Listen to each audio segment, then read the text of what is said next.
We economic hitmen really have been the ones responsible for creating this first truly global empire. And we work many different ways.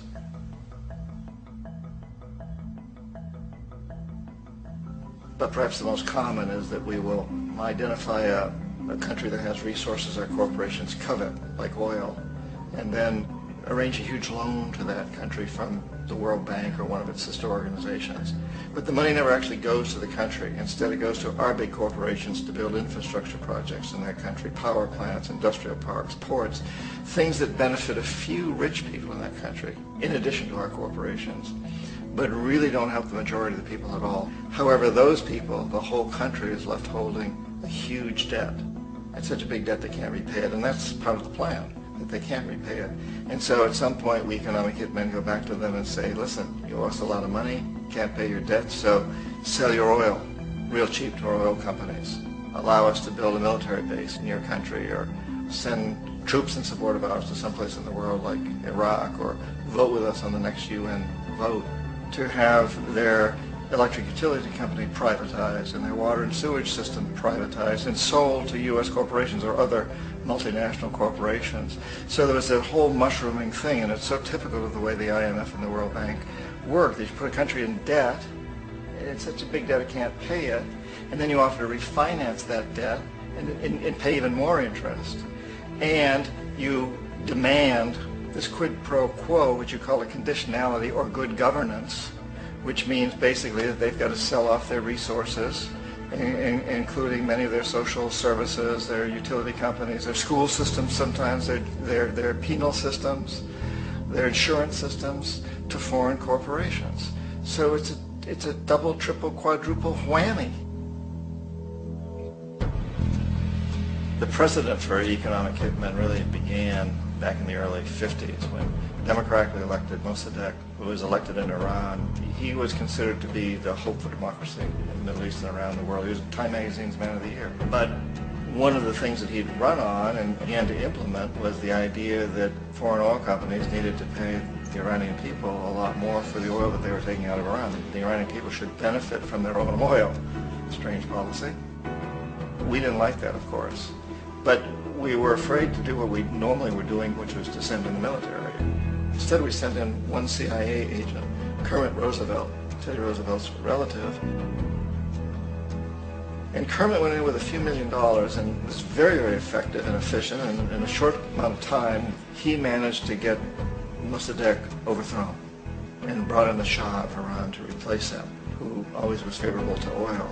And it was extremely effective. Mobs overflow Tehran. Army officers shout that Mossadegh has surrendered and his regime as virtual dictator of Iran is ended. Pictures of the Shah are paraded through the streets as sentiment reverses. The Shah is welcomed home. So back here in the United States, in Washington, people looked around and said, wow, that was easy and cheap. So this established a whole new way of manipulating countries, of creating empire. The only problem with Roosevelt was that he was a card-carrying CIA agent, and had he been caught, the ramifications could have been pretty serious. So very quickly at that point, the decision was made to use private consultants to channel the money through the World Bank or the IMF or one of the other such agencies, to bring in people like me who worked for private companies, so that if we got caught, there would be no governmental ramifications.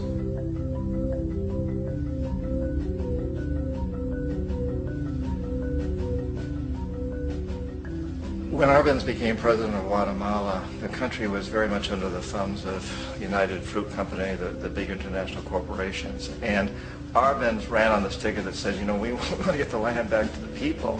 And once he took power, he was implementing policies that would do exactly that, give the land rights back to the people. United Fruit didn't like that very much. And so they hired a public relations firm, launched a huge campaign in the United States to convince the United States, the people, the citizens of the United States, and the press of the United States, and the Congress of the United States, that Arbenz was a Soviet puppet, and that if we allowed him to stay in power, the Soviets would have a foothold in this hemisphere. And that, at that point in time, was a huge fear on everybody's mind, the Red Terror, the Communist Terror. And so, to make a long story short, Out of this public relations campaign came a commitment on the part of the CIA and the military to take this man out. And in fact, we did. We sent in planes, we sent in soldiers, we sent in jackals, we sent everything in to take him out, and did take him out. And as soon as he was removed from office, the new guy that took over after him basically reinstated everything to the big international corporations, including United Fruit.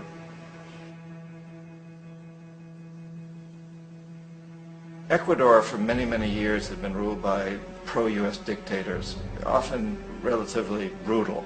Then it was decided that they were going to have a truly democratic election. Jaime Roldos ran for office, and his main goal, he said, as president would be to make sure that Ecuador's resources were used to help the people. And he won, overwhelming, by more votes than anybody had ever won anything in Ecuador. And he began to implement these policies to make sure that the profits from oil went to help the people. Well, we didn't like that in the United States. I was sent down as one of several economic hitmen to change Roldos, to corrupt him, to bring him around, to let him know, okay, you can get very rich, you and your family, if you play our game, but if you continue to try to keep these policies you've promised, you're going to go. He wouldn't listen. He was assassinated. As soon as the plane crashed, the whole area was cordoned off. The only people that allowed in were U.S. military from a nearby base and some of the Ecuadorian military. When an investigation was launched, two of the key witnesses died in car accidents before they had a chance to testify. A lot of very, very strange things that went on around the assassination of Jaime Roldos. I, like most people who've really looked at this case, had absolutely no doubt that it was an assassination. And of course, in my position as an economic hitman, I was always expecting something to happen to Jaime, whether it be a coup or assassination, I wasn't sure, but that he would be taken down because he was not being corrupted. He would not allow himself to be corrupted the way we wanted to corrupt him.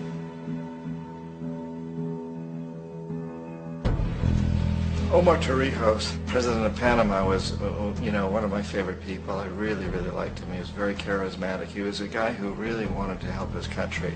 And when I tried to bribe him or corrupt him, he said, look, John, he called me Juanito. He said, look, Juanito, I don't need the money. What I really need is for my country to be treated fairly. I need for the United States to repay the debts that you owe my people for all the destruction you've done here. I need to be in a position where I can help other Latin American countries win their independence and be free of this terrible presence from the north that you people are exploiting us so badly. I need to have the Panama Canal back in the hands of the Panamanian people. That's what I want. And so, leave me alone.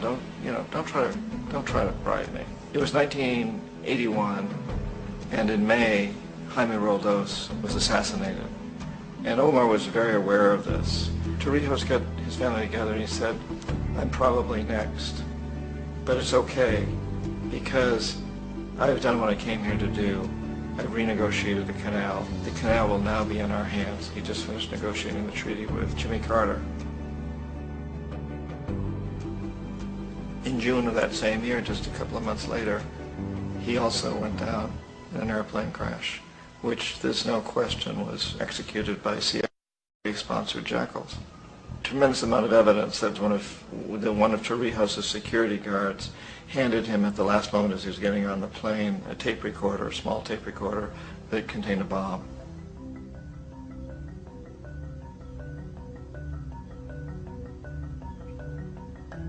It is interesting to me how this system has continued pretty much the same way for years and years and years, except the economic hitmen have got better and better and better.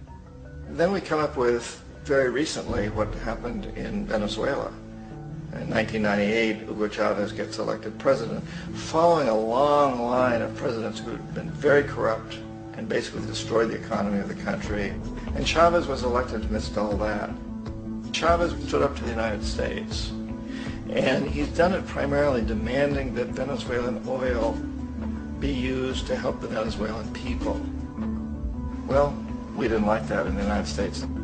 So in 2002, a coup was staged, which is no question in my mind, and most other people's minds, that the CIA was behind that coup.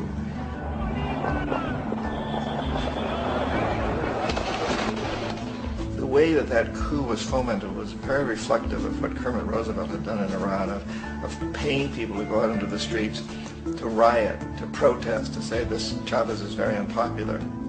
You know, if you can get a few thousand people to do that, television can make it look like it's the whole country, and things start to mushroom. Except in the case of Chavez, he was smart enough, and the people were so strongly behind it that they overcame it, which was a phenomenal moment in the history of Latin America.